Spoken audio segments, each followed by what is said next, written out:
محبوب فرمانے لگے جب عورت حاملہ ہوتی ہے، حاملہ اس کے پیٹ میں جب بچہ ہوتا ہے، تو فرمایا میں وہ دین لے کے آیا ہوں کہ میرا رب کریم اس عورت کو اتنا درجہ دیتا ہے جتنا تلوار لے کے میدان میں جہاد کرنے والے مجاہد کو درجہ عطا فرماتا ہے، اتنا اسے درجہ ملے گا۔ اور نبی رحمت علیہ السلام کی پہلی بات نہیں بیویوں کی آنکھوں میں آنسو پیدا کر دیے۔ حضور فرمانے لگے سنو، جب کوئی عورت بچہ پیدا کر لیتی ہے تو رب اسے اتنا ہی درجہ دیتا ہے جتنا ایک شہید کو درجہ عطا کرتا ہے۔ اور فرمایا جب وہ عورت اس کا بچہ آ جاتا ہے، اب وہ رات کو روتا ہے، وہ اٹھتا ہے، پخانہ اور پیشاب کرتا ہے، اپنے وجود کو آلودہ کر لیتا ہے، تو نبی پاک صلی اللہ علیہ وسلم فرمانے لگے وہ عورت یہ فکر نہ کرے کہ وہ دیکھو مرد تو آرام سے سویا ہوا ہے اور میں اٹھ کے بچے کو صاف کر رہی ہوں، پخانہ پیشاب دھو رہی ہوں۔ میرے محبوب نے ہر مرتبہ فکر کو، حضور نے زندگی کے ہر شعبے سے تعلق رکھنے والے آدمی کو عزت دی۔ فرمایا بیبیو جب تم رات کو اٹھ کے اپنے بچے کی خدمت کرتی ہو، دودھ ڈال کے دیتی ہو، پخانہ اور پیشاب صاف کرتی ہو، تو فرمایا رب تمہیں اتنا ہی اجر دیتا ہے جتنا ساری رات مصلی پہ کھڑے رہنے والے عبادت گزار کو اجر عطا فرماتا ہے، اتنا اللہ تمہیں اجر دیتا ہے۔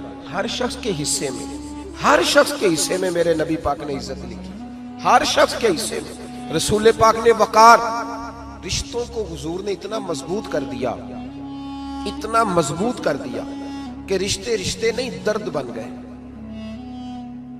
ماں کا نام آتا ہے تو آنکھوں میں آنسو آ جاتے ہیں نا، ماں کا نام آتا ہے تو دل تڑپتا ہے نا۔ یار یہ انقلاب ہے جو میلاد والے رسول نے برپا کیا، ورنہ حضرت طارق ابن عبداللہ کہتے ہیں میں حضور کے اعلان نبوت سے پہلے بھی مکے آیا تھا۔ آپ فرماتے میں نے ایک بوڑھی عورت کو، ایک نوجوان کو گلے میں رسی ڈال کے گھسیٹ کے لے جاتے دیکھا، تو میں نے اس سے کہا کہ یہ کیا کر رہے ہو، کون ہے یہ بی بی، کیا مسئلہ ہے؟ تو وہ کہنے لگا یہ میری اماں ہے، بوڑھی ہو گئی ہے، کسی کام کی نہیں رہی تو بیچنے جا رہا ہوں، چلو کسی کے برتن جب مانجے گی تو میرے تو پاس کچھ نفع آئے گا نا بیچنے۔ یہ داستانیں نہیں، ابھی بھی جن لوگوں کی طبیعت سخت ہوتی ہے وہ قتل نہیں کر دیتے ماں باپ کو۔ واقعہ سنیے نا آپ نے کہ ابا میرے نام زمین نہیں کر رہا تو مار دیا۔ جب کلیجے سخت ہوتے ہیں تو کام ہو جاتا ہے۔ ایک طرف وہ منظر تھا اور ایک طرف یہ منظر ہے کہ حضرت حلیمہ سعدیہ رضی اللہ تعالی عنہ، ان کا نام نہیں ہے حضرت حلیمہ کا مسلم شریف میں، وہ امام زرقانی نے لکھا ہے، ورنہ مسلم میں یہ روایت اپنے اصل انداز میں موجود ہے۔ حضرت ابو ہریرہ رضی اللہ تعالیٰ عنہ فرماتے ہیں کہ جناب حلیمہ بوڑھی عورت، سادی عورت، اگر آپ کبھی معاشرتی لحاظ سے حضرت حلیمہ کا انداز دیکھیں گے نا، توجہ ہے میری بات پر، سمجھ آ رہی ہے آپ حضرات کو؟ جو ہمارا معاشرتی ماحول ہے نا، معاشرتی ماحول، تو حضرت حلیمہ سعدیہ رضی اللہ تعالیٰ عنہ کی حیثیت آج کے معاشرے میں اگر دیکھی جائے تو ایک آیا، بچوں کو پالنے والی آیا نہیں ہوتی، وہ آیا تھی۔ اسکول میں ایک آیا ہوتی ہے، جب بچہ چھوٹے ہمارے پرائیویٹ سکولز میں بچے جاتے ہیں تو عورت سنبھالتی ہے، دودھ ڈال دیتی ہے، کئی دفعہ فیڈر بھی پلا دیتی ہے، بچہ اگر پخانہ پیشاب کرتا ہے تو خدمت کرتی۔ یہ عورتیں اس زمانے میں چھوٹے بچے لے جاتی، پالا کرتی۔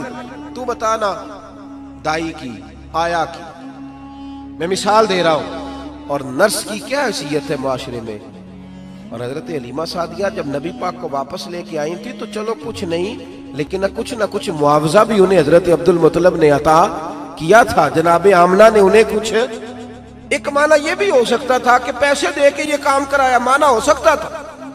آج جو گھر میں اماں برتن دھوتی ہے اس کی کیا حیثیت ہوتی ہے، وہ تو بیچاری جن برتنوں کو دھو کے ہمیں دیتی ہے، بعد میں انہی برتنوں میں ہم انہیں کھانا کھانے کی اجازت نہیں دیتے، لیکن میرے رسول پاک نے رشتوں کو عزت دے دی، اس طرح کی عزت دی، اس طرح کی عزت دی کہ جناب حلیمہ مسجد نبی کا دروازہ گزری ہی تھی کہ حضرت ابو ہریرہ فرماتے ہیں نبی پاک ممبر پر اٹھ کے کھڑے ہو گئے، رسول پاک کھڑے ہوئے، نبی پاک۔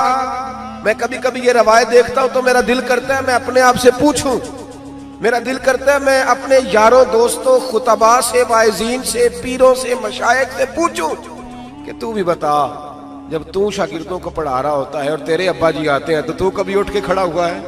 اپنے جیسے لوگوں سے، اچھے علماء کی بات نہیں کرتا، کبھی سوال کرو۔ یہ بڑا مشکل کام ہوتا ہے، بڑا مشکل کہ عالم دین تقریر کر رہا، والد آ جائے، بندہ اٹھ کے کھڑا ہو، لیکن رسول پاک نے عزتیں دی، وقار دیا، جناب حلیمہ داخل ہوئی تو حضور منبر پہ کھڑے ہوئے اور اتنی تیزی سے حضور آگے بڑھے، اپنی چادر کو اتارا اور پھر میرے رسول نے زمین پہ بچھایا، اور پھر حضرت حلیمہ سعدیہ بیٹھ گئیں۔ اور جناب ابو ہریرہ فرماتے ہیں جتنی دیر نبی پاک ان کے سامنے بیٹھے رہے اتحیات کی حالت میں بیٹھے رہے۔ حضور نے رشتوں کو وہ وقار دیا، وہ حسن دیا کہ رشتے درد بن گئے ہیں۔ اب ماں کا نام دل میں بعد میں آتا ہے، زبان میں بعد میں آتا ہے، آنسو پہلے آتے ہیں۔ اب ماں کا رشتہ ایک وقار ہے، ایک حسن۔ الحاوی للفتاوی میں امام جلال الدین سیوطی رحمت اللہ نے لکھا ہے فتح مکہ کے بعد نا کمال ہو گیا، وَرَأَيْتَ النَّاسَ يَدْخُلُونَ فِي دِينِ اللَّهِ أَفْوَاجًا، فوجوں کی فوجیں دین میں آ گئی۔ ایک زمانہ تنہائیوں کا ہوتا ہے، ایک عروج کا ہوتا ہے۔ عروج کے زمانے میں بڑے تعلق، بڑے رش، بڑی باتیں۔ اب حال یہ تھا فتح مکہ کے بعد کہ پہلے تو ایک آدھ آدمی کلمہ پڑھتا تھا، فوجوں کی فوجیں آتی۔ ایک دن نہ نبی پاک نماز پڑھانے آئے مسجد میں۔ میرے نبی پاک صلی اللہ علیہ وسلم نے مسجد میں آئے تو مسجد کھچا کھچ بھری ہوئی، گلیاں بھی بھری، 10,000 کے قریب لوگ مدینے میں جمع ہیں حضور کے پیچھے نماز پڑھنے کے لیے۔ پڑھیے صلی اللہ علیہ وسلم۔ نبی پاک صلی اللہ علیہ وسلم تشریف لائے نا، جیسے ہی مسجد میں داخل ہوئے تو 10,000 کا مجمع اٹھ کے کھڑا ہو گیا۔ ہمارے لیے لوگ کھڑے ہوتے ہیں تو ہماری آنکھیں پرنم نہیں ہوتی، بلکہ ہم اپنا حق سمجھتے ہیں۔ ہم کہتے ہیں ان کا بنتا ہے کھڑے ہونا، حالانکہ بھائی دنیا سب کے لیے کھڑی نہیں ہوتی۔ جب کوئی کھڑا ہونا تو نظر جھک جانی چاہیے اور تیرے دل میں خیال آنا چاہیے کہ یا اللہ مجھ پہ رحم ہی رکھنا، اے اللہ میری پردہ پوشی کرنا، یا اللہ یہ تیری دی ہوئی عزت ہے، مہربانی کر خفیہ تدبیر سے محفوظ فرما۔ کہ ہمیں احساس نہیں ہوتا الا ماشاءاللہ۔ اللہ کے محبوب داخل ہوئے تو 10,000 کا مجمع کھڑا ہو گیا۔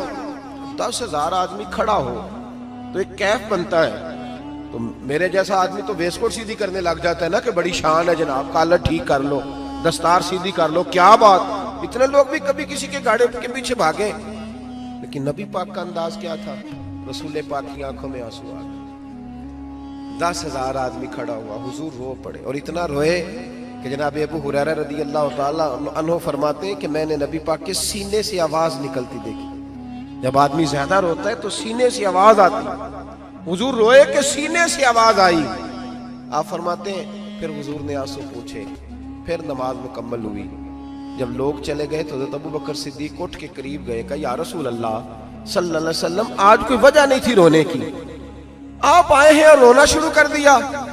تو میرے محبوب فرمانے لگے آج جب میں نے اپنی وہ شانیں دیکھی، وہ مقام دیکھا تو مجھے اپنی اماں کی یاد آ گئی، ماں کی یاد۔ رشتوں کو وہ عزت دی، وہ وقار دیا، وہ حسن دیا،